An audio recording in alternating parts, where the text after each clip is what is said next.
अस्सलाम वालेकुम स्टूडेंट्स, आप देख रहे हैं मेरा चैनल मैथाफिजिक्स विद सीमावी। आज हमारा टॉपिक है integration by parts. Integration by parts के क्वेश्चन से स्टार्ट करते हैं। क्वेश्चन है हमारे पास integral of x raise to 4 power into sine square x D x. ये हमारे पास क्वेश्चन है। तो सबसे पहले इस क्वेश्चन को हम इक्वेट करते हैं आई के for the sake of simplicity. Let I equals to integral of x raise to 4 power sine square x D X. अब स्टूडेंट्स आप देख रहे हैं कि ये जो फंक्शन है ये दो फंक्शंस के प्रोडक्ट पर मुश्तमिल है। तो नॉर्मली हमारे पास जब डिफरेंट फंक्शंस का प्रोडक्ट क्वेश्चन आता है तो हम उसको इंटीग्रेशन बाय पार्ट से सॉल्व करते हैं। इससे हमें ज़्यादा आसानी होती है। एक अलजेब्रिक फंक्शन है X raise to the 4th power और दूसरा ट्रिग्नोमेट्रिक फंक्शन है sine square x D X. तो इंटीग्रेशन बाय पार्ट्स के फार्मूले में हमारे पास दो फंक्शन होते हैं, एक को हम u से रिप्रेजेंट करते हैं और दूसरे को v से रिप्रेजेंट करते हैं, इजी हो। तो इसके लिए हमारे पास एक सो कॉल्ड रूल भी है जिसे हम LIATE रूल भी कहते हैं, लाइएट रूल। इसके मुताबिक फंक्शन का प्रोडक्ट जब होगा तो सबसे पहले लॉगरिथमिक फंक्शन को हम प्रेफर करेंगे u के इक्वेट करने के। अगर लॉगरिथमिक फंक्शन नहीं है हमारे गिवन क्वेश्चन में तो फिर I for inverse trigonometric function को हम करेंगे। अगर इनवर्स ट्रिग्नोमेट्रिक फंक्शन हमारे क्वेश्चन में मौजूद नहीं है, A फॉर अलजेब्रिक, तो फिर हम अलजेब्रिक फंक्शन को u के इक्वेट करेंगे। और अगर ट्रिग्नोमेट्रिक और किसी दूसरे का कॉम्बिनेशन है तो उसमें ट्रिग्नोमेट्रिक फंक्शन वो u के इक्वेट होगा और in the end exponential function अगर होगा तो कोशिश करते हैं। तो इसको हम यहाँ पर ट्रिग्नोमेट्रिक आइडेंटिटी का यूज करते हैं जो हमारे पास है sine square theta is equal to 1 minus cos 2 theta divided by 2। यह हमारे पास ट्रिग्नोमेट्रिक आइडेंटिटी है। इसको यूज करते हुए हम इस साइन स्क्वायर एक्स को रिप्लेस कर देंगे तो हमारे पास ये क्वाड्रेटिक फंक्शन यानी फंक्शन ऑफ डिग्री 2 कन्वर्ट हो जाएगा लीनियर फंक्शन यानी फंक्शन ऑफ डिग्री 1 में। तो I equals to X raise to the power 4 into 1 minus cos 2x upon 2 dx। अब देखते हैं, हम मल्टीप्लाई करते हैं दोनों फंक्शंस को। Integral of x raise to power 4 1 से मल्टीप्लाई होगा, साथ में हाफ भी आएगा और dx और इसी तरीके से minus integral of x raise to 4 power cos 2x dx। अब हम देख रहे हैं कि एक सिंपल सा इंटीग्रल हमारे पास हो गया है, half integral of x raise to 4 power dx। इस पर हम सिंपल n+1 रूल लगा सकते हैं, यानी इंटीग्रल में जब वेरिएबल की nth पावर आ जाए विद रिस्पेक्ट टू dx या एनी वेरिएबल तो हम पावर में भी ऐड कर देते हैं और उसके क्वोशंट में भी n+1 कर देते हैं। लेकिन इस दूसरे फंक्शन पर दूसरे इंटीग्रल को अगर आप देखें तो ये अगेन फर्स्ट इंटीग्रल यानी जो इनिशियल क्वेश्चन था उसकी टाइप का हमारे पास एक इंटीग्रल आ गया है, यानी अलजेब्रिक फंक्शन और ट्रिग्नोमेट्रिक फंक्शन का ये मल्टीपल है। तो इसको तो हम कैरी कर देंगे और आगे चलेंगे तो ये आपके पास हो जाएगा हाफ और x की पावर 5 डिवाइडेड बाय 5, यानी इसकी पावर में भी एक ऐड हो गया ऊपर और नीचे इसके क्वोशंट में भी पावर +1 की फॉर्म आ गई। जबकि इसको फिलहाल एज इट इज रखा गया है half integral of x raise to 4th power cos 2x dx। और फाइनली आपके पास हो जाएगा 1/10 x power 5 minus half integral of x raise to 4th power cos 2x dx। Let us this is equation 1। अब आप consider कीजिए इस integral को, हम इसको इवैल्यूएट करेंगे और फिर इसको इवैल्यूएट करके इसकी वैल्यू यहाँ लाके रखेंगे। अब इसमें आप देख रहे हैं कि x की 4th पावर तक बात गई हुई है, तो ये तब तक इंटीग्रेट होता रहेगा जब तक ये x की 4th पावर रिड्यूस होकर x की 0 पावर बन जाए, यानी कांस्टेंट टर्म बन जाए। बिकॉज ट्रिग्नोमेट्रिक फंक्शन तो डिफरेंशिएट करने पर खत्म नहीं होता, वो तो सर्कुलर फंक्शन है।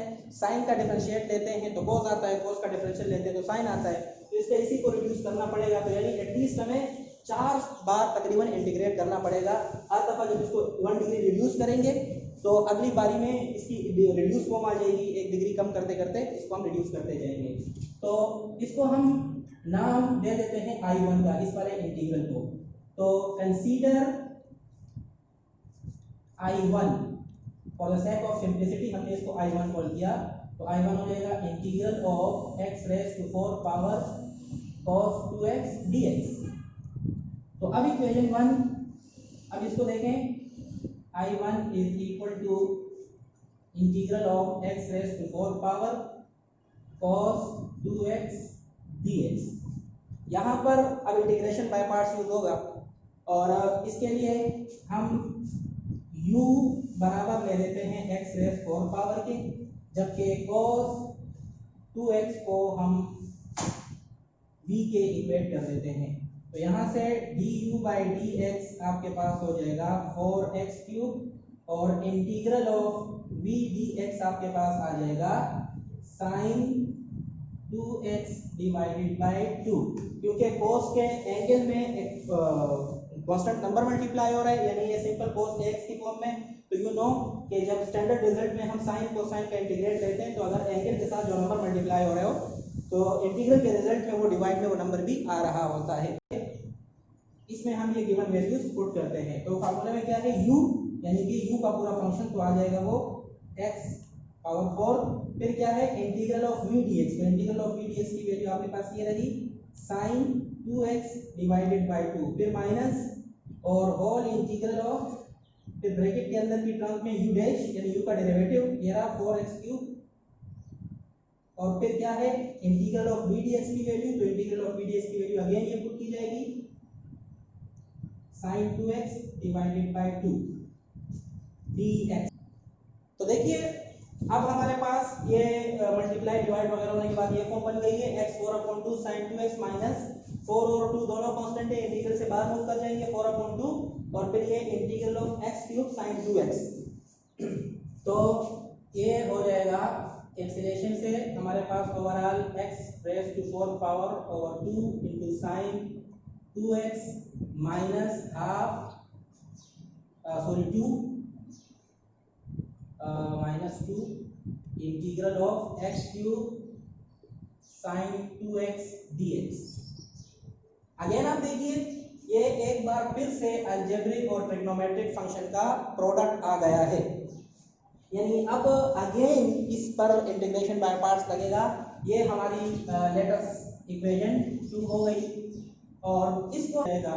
तो let u equals to x cube and v equals to sin 2x। तो यहाँ से आपके पास u प्राइम यानी u का डेरिवेटिव वो हो जाएगा 3x², जबकि इंटीग्रल ऑफ v dx आपके पास हो जाएगा minus cos 2x divided by 2, क्योंकि साइन का इंटीग्रल माइनस cos होता है और चूंकि एंगल के साथ नंबर मल्टीप्लाई हो रहे तो वही नंबर फिर कोशेंट में भी आता है। यानी सिंपली अगर आप इसे रूल की फॉर्म में लिखना चाहें तो यूं लिख सकते हैं कि integral of sin ax dx is equal to minus cos ax upon a, where a is any real number। यहाँ पर a 2 है तो हमने उसको रिप्लेस कर दिया। इस फॉर्मूले के अंदर अगेन ऊपर से हाथ से शुदा वैल्यूज को पुट करते हैं। तो u यानी कि function x cube into integral of v dx। तो इंटीग्रल ऑफ v dx की वैल्यू है minus cos 2x divided by 2, फिर minus whole integral of derivative of u आपके पास 3x² आया हुआ है into integral of v dx। Integral of v dx again देखें आपके पास वो है माइनस cos 2x अपॉन 2 और ये ब्रैकेट क्लोज dx। इसको सिंप्लीफाई करें तो ये हो जाएगा minus x cube upon 2 cos 2x, minus और माइनस मल्टीप्लाई होकर प्लस हो जाएगा, 3/2 बाहर मूव कर जाएंगे इंटीग्रल से बीइंग अ कांस्टेंट, जबकि आपके पास ये हो जाएगा x² cos 2x dx। Again आप फिर से देखें तो जो इसमें सेकंड इंटीग्रल है वो एक बार फिर से उसी अप्लाई करेंगे। अगेन लाइट रूल के मुताबिक एक्स स्क्वायर को यू सपोज करेंगे, let u is equal to x square, और cos 2x को v सपोज करेंगे। तो इससे आपके पास u प्राइम आएगा, u प्राइम यानी derivative of u du by dx वो आ जाएगा 2x, जबकि इंटीग्रल ऑफ v dx यहाँ आपके पास आएगा साइन 2x अपॉन 2। cos का इंटीग्रल साइन होता है और अगर उसके एंगल में कोई रियल नंबर मल्टीप्लाई में हो तो वो क्वोशंट में भी रिपीट होता है। Again using by parts, integral of u into v dx is equal to u integral of v dx minus whole integral of derivative of u into integral of v dx dx।